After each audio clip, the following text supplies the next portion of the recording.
Welcome to Momma-sota, the podcast where we dive headfirst into the beautiful mess of motherhood. I'm your host, Monica Eickman, and I'm here to keep it real. In a world that changes by the minute, parenting can often feel like an uphill battle. We all want what's best for our children, but what that best looks like varies for every one of us. Momma-sota is your passport to the unfiltered, unapologetic world of mommy. No perfectly edited snapshots or unattainable ideals here. We're here to share the ups and downs, the triumphs and tantrums, the mess and the beauty of being a mom. Join me as we explore the raw and authentic side of parenting. This is your safe space to vent, laugh, and learn as we navigate the unpredictable journey of raising strong, capable, and independent children for the future. Hey mamas, welcome to the special episode of Momma-sota. Today's episode, we have the joy of speaking with two mamas about their unique holiday traditions. Of course, you still have me, your host, Monica Eickman. I am a stay-at-home mom of 3, and although my oldest is 7.5 years old, our Christmas celebrations still look different every year. Joining us today are two special mothers who, although both typically celebrate the holidays on Christmas Day, have two very different looking celebrations. Valuing experiences over gifts, emphasizing the importance of family time and giving to others, and blending cultural traditions in which an American Christian Christmas are just a few things that these families focus on. Welcome, Yulia and Alyssa, and thank you both so much for joining us today. Hello. Hi. So even in our kind of pre-screening process, it's been fun already for me to see the different ways in which you both celebrate. So I'm excited to learn more about each of your varying traditions. But before we get into that, let's just start to learn a little bit more about each of you and your families as it stands. So Alyssa, if you want to go ahead, you can go first on that one. Okay, so I am originally a Minnesotan, and I moved away when I was about 13. And then when I had my own family, I moved back here. I've got 4 kiddos. Me and my husband have 4 kiddos.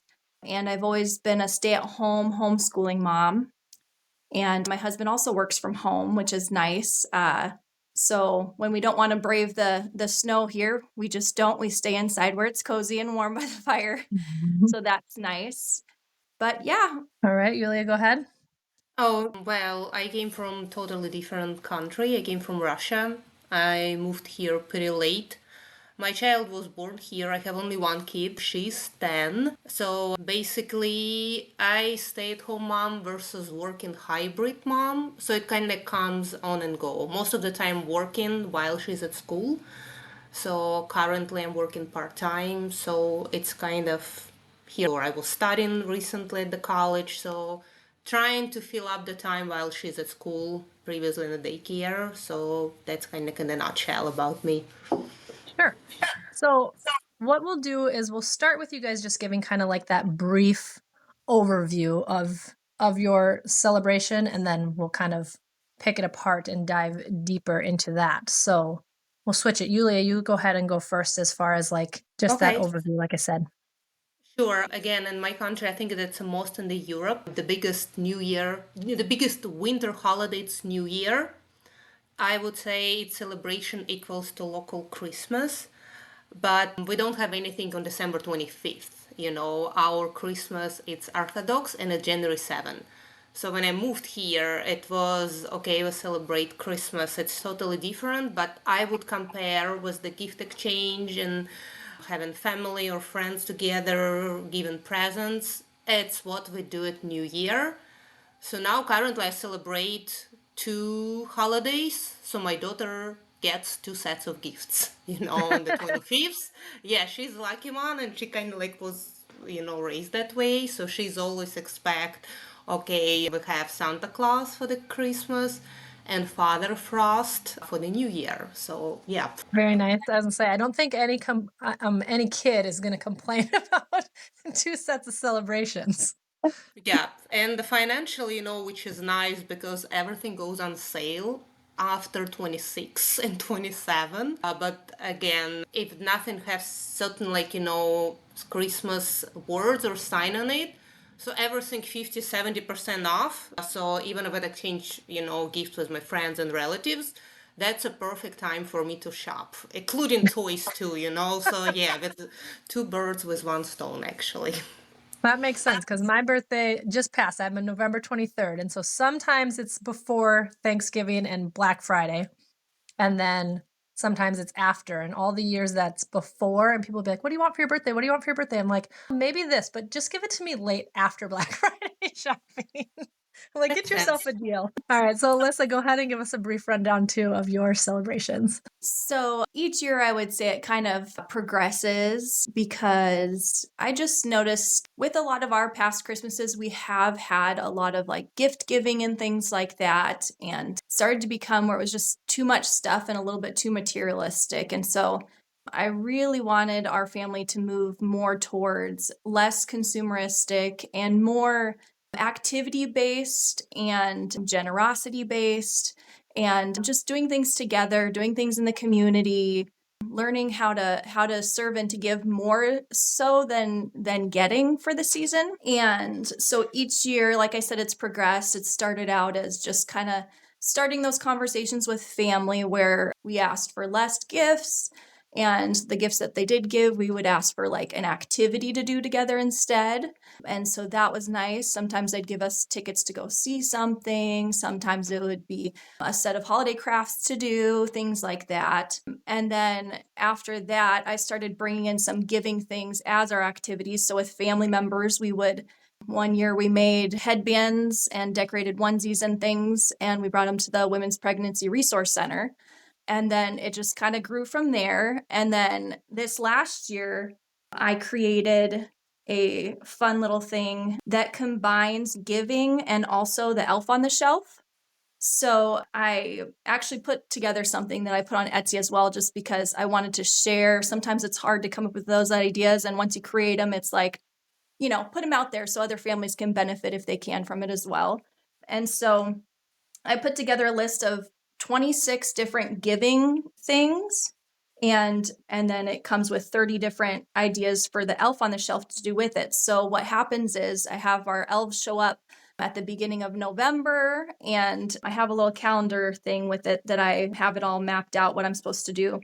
And then they have letters basically from Santa, and my kids, we choose to tell them the truth about Santa, but also we still like to pretend and have fun with our imagination. So that's how we approach that. And so the elves show up with letters from Santa, and each of them, the letters explain what their giving task is going to be for that week, or however, every couple days. Sometimes I do. It depends on how on it I am or not. It's very flexible. And then I also put little QR code things on them. So like there's Giving Tree and there's different programs and stuff. And I wanted those easily accessible. So I just put the QR codes for them right on the document. So whenever the letter comes up, it shows you where you can go to kind of do giving and things like that. The shoe boxes to send overseas, all sorts of things. And I included a lot of stuff that we've already done, giving to those kinds of programs, even giving to like the school districts, supplies for schools, making things, like I said, for people, different entities, giving to the food bank. Let's see, what are some of the other ones? Just different acts of service. Some of them are encouraging them in some specific ways to come up with something that they see, a need that they see that they can fill in their community. And a lot of the things, you can choose like how much to spend. That's how we choose every year, is how much do we want to spend. And we kind of start off there with which activities we choose and not. But it really has helped each year to grow in that and see how many needs there are. One year we gave, I can't remember how many years ago, but we looked up a family on Craigslist or Marketplace type of thing, a family, to see if there was anybody who was asking for help. And there was a family, a mom who had cancer, and she was having a hard time. And they were, I can't remember, 3 kids, I think it was. And so each of the kids picked one of her kids to buy them gifts. And we asked them, what they could use and things like that, and brought them to it. And so some of the things are more personal like that, and some are more generalizations, like the giving items to centers and things like that. Or even we've helped pass out coats at the, like, either Salvation Army, Thanksgiving or Christmas dinners, some things like that. And so there's lots of usually opportunities in the community. Once you start looking, you'll find lots of them. One I really like that also is kind of on the cheaper end but fun is buying new or used books that are in good shape and taking them to the little libraries around town to just donate books. So that way kids have materials to read they can pull from, or even the library. My kids love to read. So they'll go to the library and see like, oh, I love this set, but they don't have books 2 and 5. So then we'll go and that's what they'll do with their giving money, is go buy those specific books and take them to the library to donate. And obviously, so this sounds like a lot. This has been quite a few years in the making and growing. And like I said, it's something I've really worked on to kind of share with others, because I know how difficult it can be to come up with something. And so it's grown each year, and some years there's more and some years there's less. And then we include the elf on the shelf part, because that just makes it really fun. So the elves will show up with the, like, what's it called? Slicing potatoes, and they're turning into potato chips, and the potatoes have googly eyes, things like that are just fun to wake up to. So it still has that feeling of Christmas for them, but also is giving. And then the second tradition we really like that we've started is that in moving us towards activity-based, we've decided to purchase the Lego throughout the years, the Lego Christmas set, and we set it up together every year around our tree. So this year, I don't even know if we'll have room for gifts, honestly, under our tree, but it's something we can do together that we take down every year and then we put it back up. We leave some of them in all pieces put together, and some of them we tear down into pieces and stuff, and we build the train different and just make a whole little cityscape. But it takes a good month to put together, but then that's something we can be doing where we're not consuming and we're not wasting, but we're together and enjoying the season and kind of building up to it. So I wanted to go back to also just the elf on the shelf in general, because I know Yulia like I said, and again, in like the pre-screen one was like, do you use elf on the shelf or not? And you're like, I don't even know what that means. Oh, and so Alyssa has a whole new spin on elf on the shelf, which I love. Because as far as like, and I don't have the elf on the shelf in my house, because I'm like, I just feel like that's one more thing that my crazy brain doesn't have time for. Right. It's a lot of work. But typically the elf on the shelf is kind of like, or at least the starting of it and the history of it is they're kind of naughty or silly. And so it's like you wake up every morning and your elf is in a new place in your house pulling some kind of like prank or shenanigan or, something goofy like that. So Okay, okay. Because I heard the words before, and I'm sure my daughter knows. I should ask her when she comes back from yeah. school. Yeah, I heard Secret Santa when I came here, and I think we're picking up this tradition in Russia too. I heard my friends doing that, but I did it at work. So this is new for me. When I came here only 10 years ago, seems like forever.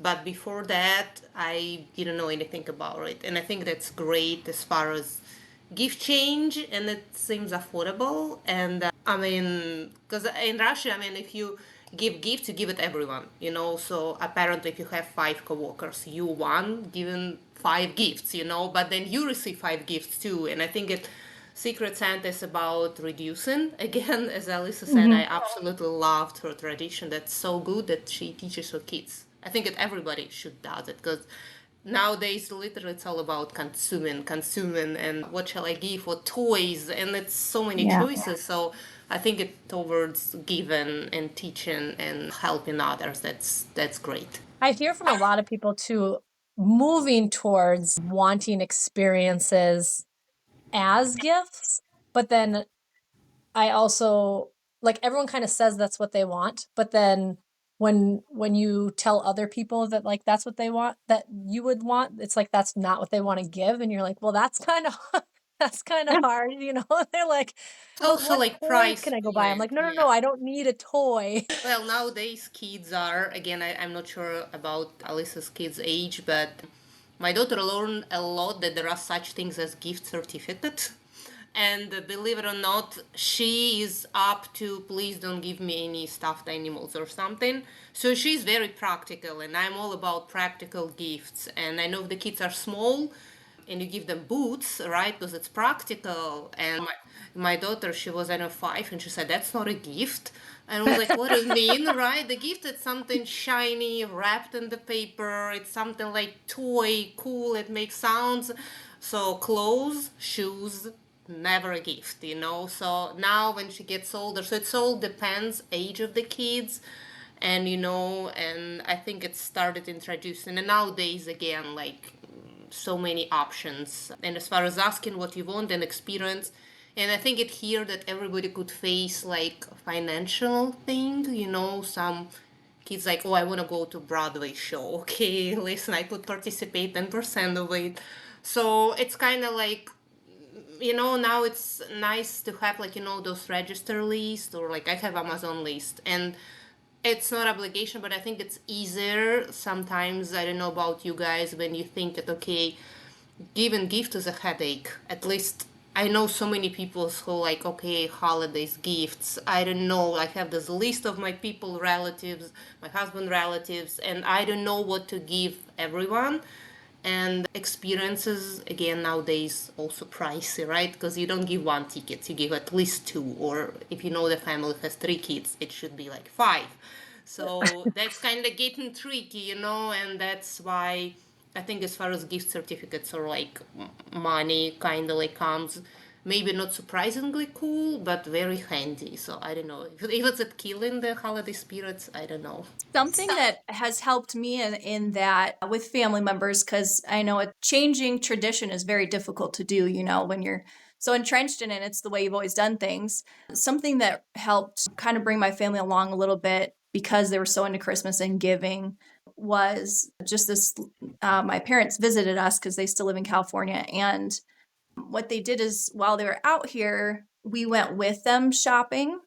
And so we didn't leave with stuff that we couldn't use, We got to go with, mom had to approve whether or not it was okay, if we could use it and if it had a place.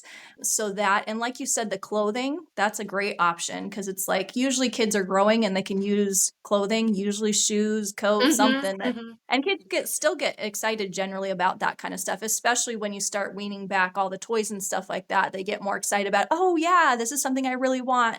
And so then they kind of get to experience that joy with, our kids on the way instead of just like a passive gift.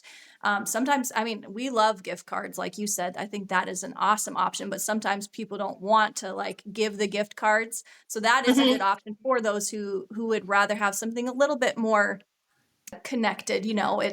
It's changing and shifting. Instead of the stuff being the focus, it's that we're doing something together. We're going getting this item that you can actually use together, and then you don't end up with a bunch of gifts at the end of the season that are like, okay, we're gonna have to return these because of the wrong size, or that's just not their style, or we're stuck with it now, so feel guilty or something like that. And That's so that awesome. has helped. Yeah, it's kind of like, when you do things as far as practical gifts. I know other moms' argument, you losing this surprise.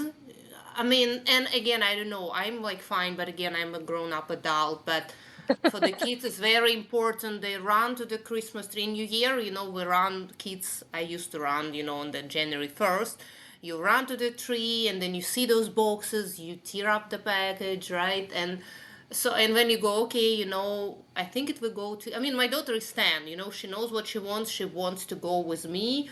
So she's kind of laden of goal, like, and she said, you can buy me a box of candy. I'll be happy. That's it. I could open it up. But I think it's nice to transition, right? As like Alyssa said, kind of like when they're getting older, tell them like, okay, you're grown up now, let's take a look at the gifts differently, because you ended up with a bunch of stuff you don't need, and Yeah. especially, that's true, especially toys, and it's kind of And like on that happening. note, for bigger gifts, we've done goal setting where our kids will be like, okay, I'm saving, like at this point, my oldest is 13 and my youngest is 9.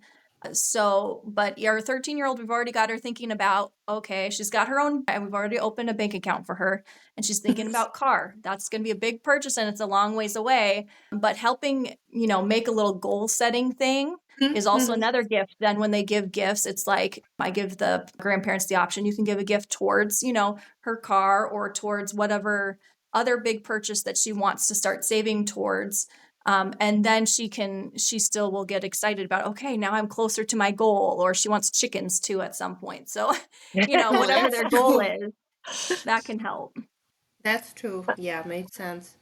Yeah, on the practicality note, again, I think it's and like Alyssa said too, it's hard to change tradition, and I think that's where that like disconnect can happen sometimes. Like I'm the aunt, and everyone's happy as the mom that like between the ages of 0 and 2, like you're getting diapers and wipes for your birthday and for Christmas. Like That's true. at 2 That's true. years That's a old, good thing. you don't Yeah. know the difference. Mom and dad are like, yes, thank you, not the fifth screaming loud toy that I have to put batteries in. Right. But then like too, even just like between me and my sisters growing up, Christmas was like we were the ones with like presents spilling out from underneath the Christmas tree from our parents. And then the huge gift we got each year was from Santa.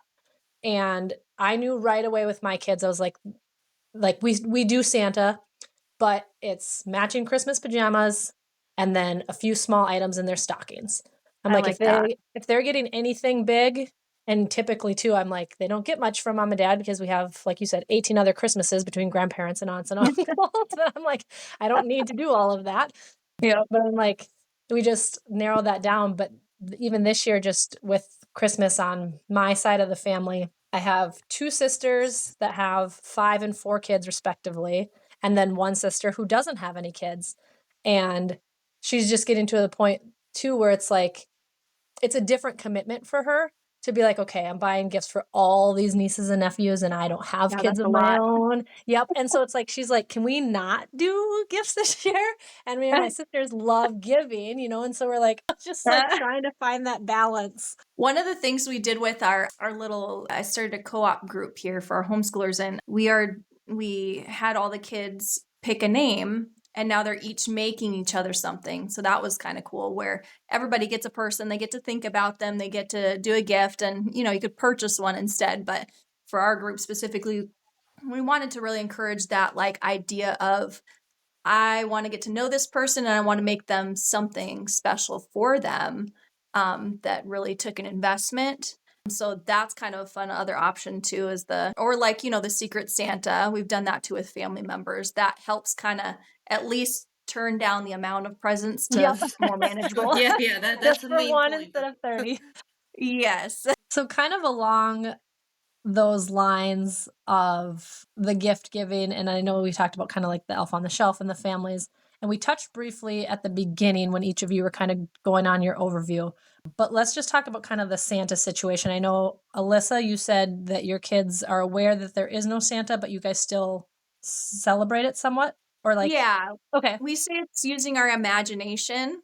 Mm-hmm. But when they ask throughout the rest of the time, we're like, oh, I don't know, is there a Santa? And we still leave out, we make cookies and hot chocolate and carrots. We leave out for Santa and his reindeer at night. But we have told them a couple times. And when we have our Sears conversation, we've talked about it, and they're not disappointed in it. They just, even when they were little, it was just like, yeah, we're using our imagination, and then they still get the benefits of it without growing up and being like, what? Mom and dad lied to us our whole childhood, Sure, yeah. So, Or they just didn't tell the whole truth, Right. right, there you go. How about you, But Yulia, yeah, with your that's daughter? was Yeah. interesting. Yeah, interesting point. I want to ask what age actually, because at some point you bring it up, right? For me, Yeah. I was a kid. I started questioning how the guy get in the house when everything is supposed to be locked. So this is like safety point. And I think that's how it came. I'm okay, we cannot keep it. I was not disappointed. I mean, I think that I was like big enough that, okay, that makes sense. That's magical. Nobody could sleep in your like fireplace. I mean, I don't know. I took it easily. My daughter too, but she believed it before because we did Santa photos, and I think at some point she came up with this very practical question: how he gets inside, what I Yeah. mean, like, shall I stay up, right? And some of my friends, they were like rather terrified that, like, okay, so if Santa could walk in, it means everybody and could walk in the Oh, house. I mean, I know kids are different, but my friend and other, she kept this, fairy tale. So she put the flour on the floor, she took the boots, and she made the steps, and that kept her kids for a very long time. Trust me. Eventually, yeah. So I mean, I didn't even think about go that way, but I know some parents they kind of like feed in, unlike like Alyssa said, right? Trying to keep it as long as they could till they're like 13. They're like, Mom, okay, you know what? No, we know. So I think it's something that works good when they're like small, I kind of like felt to keep this joy. But again, my friend said I broke it up when they asked for like new iPhone. And then she said, you know what? There is no Santa Claus. So she said it was like the limit because they wrote that letters, and there was a reasonable gift. But then new iPhone, I don't remember which one came out, and she said, we talked to my husband, and I said, I think it's time. So yeah, I believe there is some point either kids finds out or you kind of like tell them that you've been lying through the whole life. Yeah. Well, it's kind of, I think, case by case, because in our family, we have some high functioning and ADHD and things like that. So sometimes we can be a lot more literal. So that's why my kids would take it more like, some of them Oh, would take it more like lying, but a lot of kids wouldn't. They would just naturally grow out of it. But yeah. That's an interesting one for me too, because I know like I said, we don't push, Santa Claus, or like when my kid's doing something, it's not a threat of like, well, you better stop that because, Santa's watching you. Right. And like I said, and it's not, Santa doesn't just like bring you whatever you ask for. Like, this is Santa in our house. But even my son, like I said, he's 7.5, and I'm a little bit surprised that he doesn't push back on the Santa idea more. Because even when he was 3.5, we were driving to take Santa pictures, and there was like a Santa standing on the side of the road waving. And then we get to where we're going to take Santa pictures, and he's like, Mom, that's not the same Santa that was drinking cocoa on the side of the road. And I'm like, you're right, that's not the same Santa, like, and then he said something else more recently, and I don't recall what it was. But then even with the tooth fairy, he says all the time, he's like, Mom, I'm pretty sure you and Dad are the tooth fairy and you guys are just taking my teeth. But he's never said it about Santa. So I'm like, what is it that makes you think that the tooth fairy is Mom and Dad, but you haven't like directly questioned Santa? So it's really interesting to me. Kids but are really which, good at putting you on the yeah, spot like that with those kind of questions. Yes, yes. but And if like you I have something remember, saved in my phone, and I'll have to look at it again because I know the time is coming, but I saved it when I saw it like 3 years ago. And it's like when your kids start to question Santa or like whatever, it's like you can let them in on the secret that like it's the spirit of the holiday, and talking again about it's about giving. And now that Santa's not real, it's your like responsibility to, be a giver now also. And like that's the whole idea. So like I said, I have that saved in my phone because I'm like, I know that's coming and I need to like refresh myself. Now you're ready. Yeah. but we just recently watched again, I don't know which time, Home Alone. And I Oh remember yeah. Kevin when he meets the Santa and he was like, getting in his car and he said, I know you're not real. And there's this pause and he said, but I know you work for him. So that's kind of like covers those questions Santas all around the city at the same time. I Yes. guess. I mean, I thought that was kind of smart, notice. And I said, yeah, they probably just all those people working for him, so. Well, I was gonna say, Alyssa, I know too with your homeschooling, but you still have, like you said, the homeschool co-op. And even though you homeschool doesn't mean your kids just like are sheltered from the world. But I know one of the big Yeah. things is like, oh, my kids learned at school because someone told them that Santa's not real. Or Right. Yeah. I think we nipped that one in the bud. We didn't really have to have any conversations like that, but I'm sure those go around for sure. I'm sure a few kids had to go through that thought process of, oh my goodness, is he real? Is he not real at a young age? Poor things. yeah. So have you had the conversation though with your kids of like, this is what we talk about in our house, but like you don't go telling like other kids that, or like how do they approach that type of situation?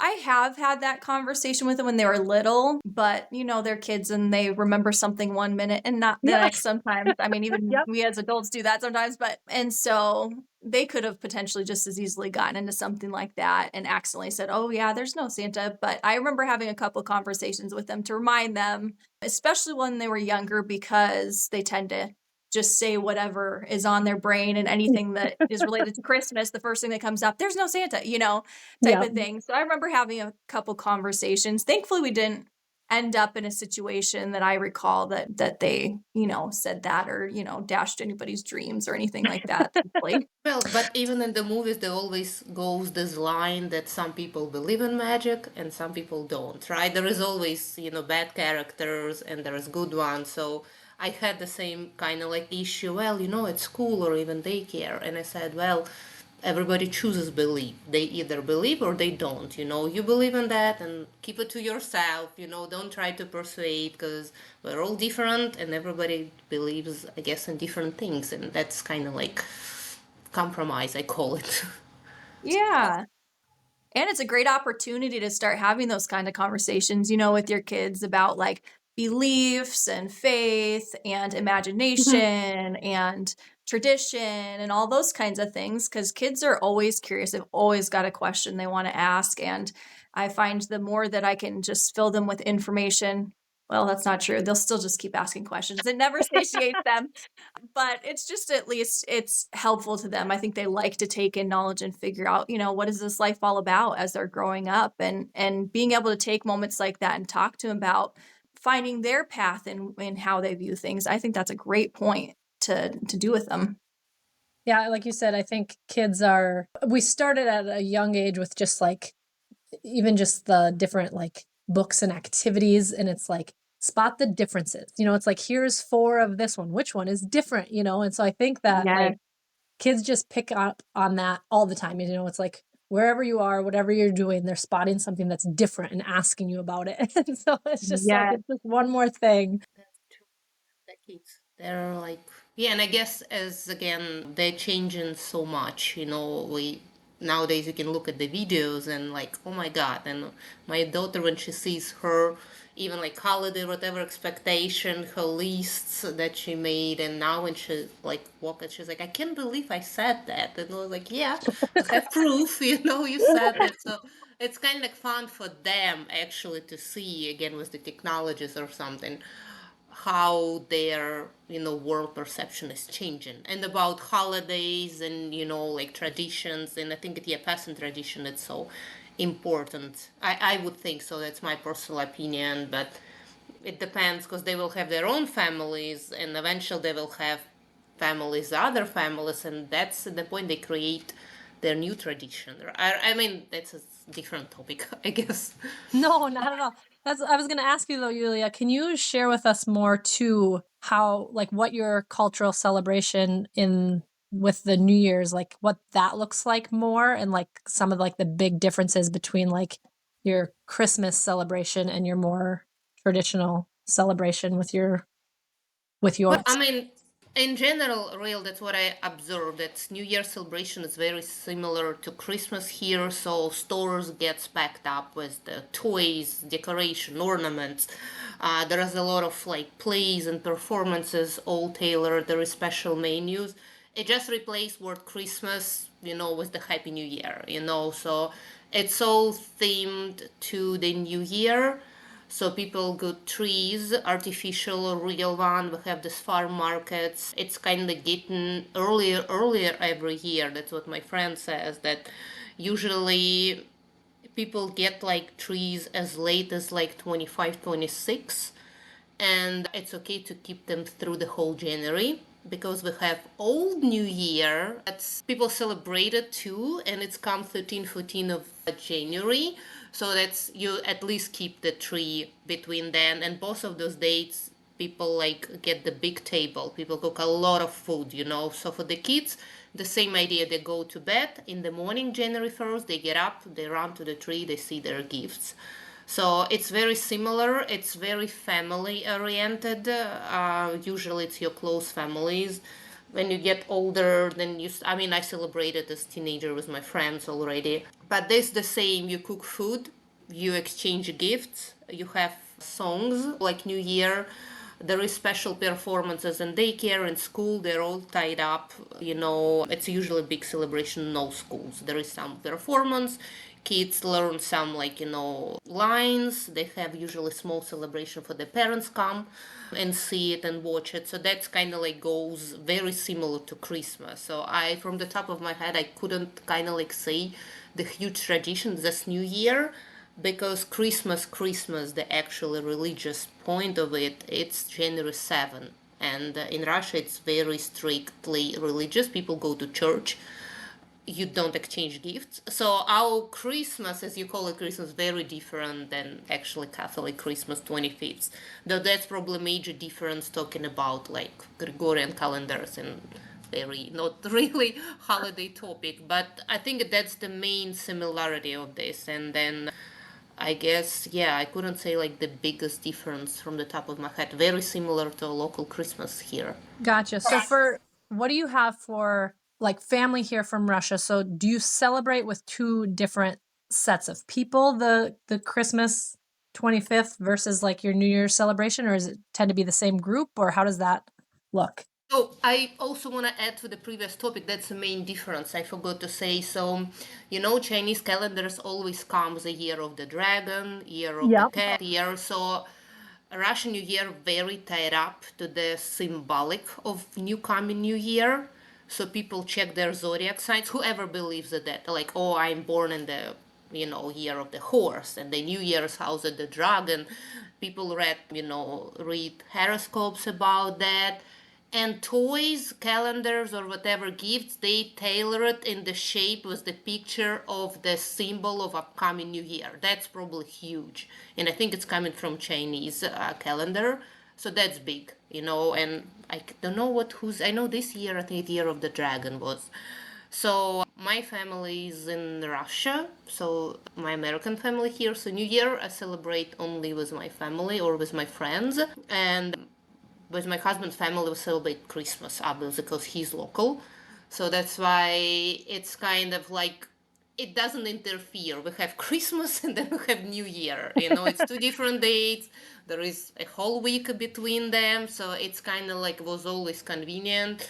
And yeah, but like my immediate family, like my mom and my brother, they live in Russia. So basically, I celebrate with them online nowadays, and we have 8-9 hours in between.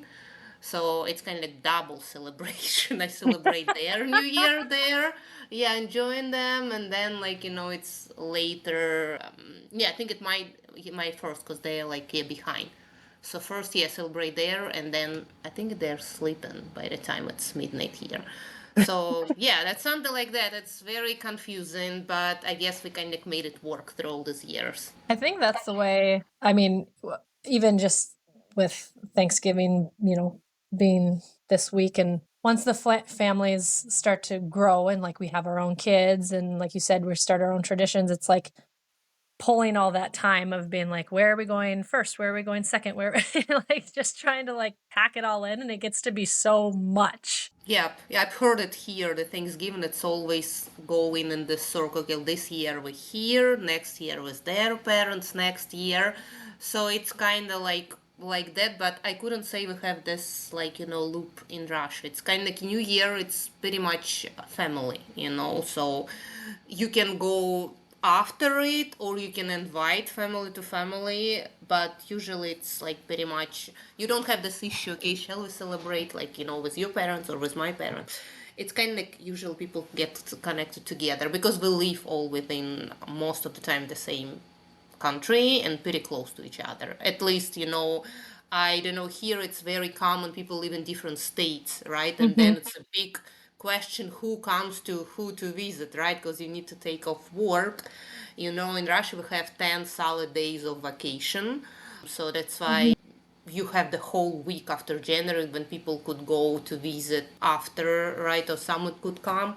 So yeah, I guess this is kind of like a little bit difference because here it's common that people travel and live very far from each other. I have I to think look that's into more too. I'm going to look into more of your celebration because you brought up like the Chinese calendar and stuff. My son goes to a Chinese immersion, so he's always talking, and we were actually talking about it just this morning at breakfast. He's like, Mom, I'm the year of the chicken. Ophelia, you're the year of the mouse, and you're the year of the dragon. And I'm like, okay. So And it'll be interesting also, to see that yeah, correlation. you could ask him because also if people really believe in it, so if the new year is like dragon, for example, so there is the whole bunch of blogs about what colors you should wear during celebration and what colors you should not wear that brings you luck or not luck. But again, I'm talking about like if you really want to make fun of it or you're really superstitious. What food is supposed to be on the table and what food is not supposed to be on the table because it's offensive for the symbol of the. So some people take it very seriously. So they read the special menu. This is year of, I don't know, the cat. Try not to have anything like certain food. So there is a lot going on, behind it. And the colors, this is like Year of the Dragon. And usually they have some name, like wooden blue cat or like orange fiery dragon. It means you're supposed to dress up in the colors that that year will be associated with. And some people, they make the whole party like everybody's wearing sparkling red. And also people, it's not about I believe in it, I will get bad luck, but they make an occasion out of it. So kind of like, make like, yeah, more fun, because sometimes it could be like interesting, depending what year is coming, and how it will. Yeah, but that's also kind of like people take into consideration when they plan the menu. So, on that topic of food and menus, do either of you have either like a special holiday meal or just like a certain food or dish that has like deep significance within your family or your culture? Well, I mean, I cook less now, but usually, yes, it's like at least, I don't know, 3 or 5 different types of salads, including, probably you heard about, it's called Olivier, which originally it's not Russian, but it's called it Russian salad. But it's maybe close to your potato salad here, but this is like part of every table. You cannot have New Year without the salad. And there is few of other, and then people usually cook at least day or two before, especially when you have like family. So salads, a lot of snacks, alcohol most of the time, and hot dish. And it also depends, again, if you try, like, I cannot say like here, like it's turkey for Thanksgiving, it's ham for Easter, right? So in Russia there is so whoever wants to cook anything, but there is usually like hot dish, or like, casserole, whatever you call it, and desserts. We usually bake cookies, like gingerbread shaped. That's kind of our part of tradition. And I cook salads because, yeah, it's kind of, a little bit. And I used to cook a lot, but my family is smaller now, so that's why whatever I could eat, and then people leave on leftovers a few days after, I guess, like every other big holidays, because it's like convenient. Yeah. How about you, Alyssa? I feel like food traditions are actually a really big, important thing to me because, like, my grandparents on one side of my family, they were farmers. They had and still own a generational farm. They were milking cows before, now they do beef, cattle, things like that. And so my grandma has a lot of information, my aunts, and even my dad, like, they grew up knowing how to fix things and knowing how to make food and all this stuff. And I didn't really learn how to make food. I don't have a lot of those kinds of traditions, but it's, I think, a really important thing. And I would say a lot of people probably in our generation have not gotten a lot of those here, I would say, in the States. And I could be wrong, but I feel like there is this new push of like homesteading, families, because a lot of our grandparents and stuff had those kinds of things, and they knew how to cook and they knew how to do all these things. And now we find ourselves in this new generation where there was the Industrial Revolution and everything was prepackaged and fast. And now it's been a big important push for our family to move more towards making food ourselves again. And so we have, just over the past few years, me and the kids and my husband, we've all pushed into learning how to make food and can food and grow food and all those sorts of things. And so how that looks for the holidays is trying new recipes, getting a few in there we know turn out right so that we have something to eat. And yeah, just doing it together. It's just another fun thing you can do together where you're learning how to make a pie together, or your whatever kind of meat or food, hot dishes, like you said, or casseroles or salads. And it's kind of a fun, exciting thing also to add to the holidays, is what kind of food you can come up with. So it's shifted the same over the years as far as food. And now we are a lot more towards making stuff at home and learning to eat here. And as diet changes come up too, that's a kind of thing that's come through our doors. At least we have diet restrictions and things like that. And so that's added a piece. And I think it adds even to the social element of the holidays sometimes, where it's hard to be like, oh, I can't eat that. I want to, but I just can't. And so having those kind of conversations, I think that comes up when it comes to food during the holidays. But in general, I feel like we've made a good push towards eating at home and learning how to make food. And that has been very rewarding, I think, for me, and to see our kids doing that same thing. I agree. I think there's been that shift, like you said, back to the more home cooked and from scratch and not everything's out of a can or a box or, from the freezer. Right. My sister-in-law, she's like 5 years younger than me, and she even sent a message the other day. I'm bringing the kids over because my husband's going to stay home and finish cooking. I know that sounds backwards, but I grew up on mac and cheese and chicken nuggets. So it's just like, because my husband and then her husband are brothers, and they grew up in a family of 6.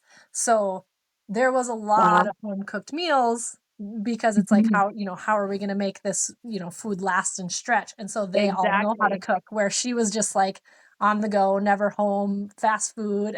And, and so it's like, she's like, yep, that's the way it is. Yep. And then like Oh, yeah. Yulia, you said too, that traditionally turkey is the Thanksgiving meal. And it was funny because we were just having that conversation with my in-laws planning the menu.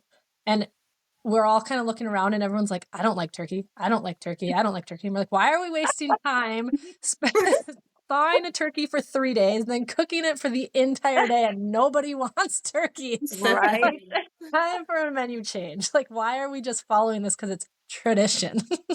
Right. Now it's like everybody brings something you like, so you at least have something to eat. Oh, Yep. that's awesome. I think a potluck idea is great. Again, maybe it existed before, but I learned it coming here, and I was like, that's just awesome. Especially if people come from different cultures, they bring the food that's popular in their cultures.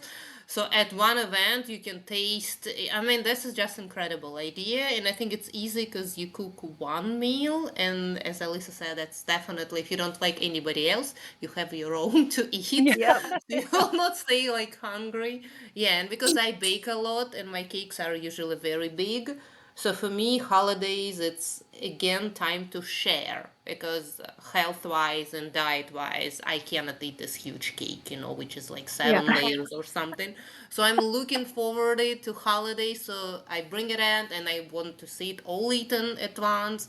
And yeah, I'll spend day cooking it, but that's kind of like, cool idea. So potlucks, yeah. Awesome. So kind of in wrapping up then, I'll give you guys a moment to think about it too, but in your view, and it could be something that your family does now or you would like your family to do, but kind of like the most overlooked aspect of the holiday season that you think families should really put more focus and emphasis on versus the Hallmark movie of Christmas. As Alyssa said, doing something together, I think it's kind of like great to find time, right? Because everybody's busy and working, and usually you have those days off. I mean, who works, right? It's usually Christmas or New Year or some other holidays.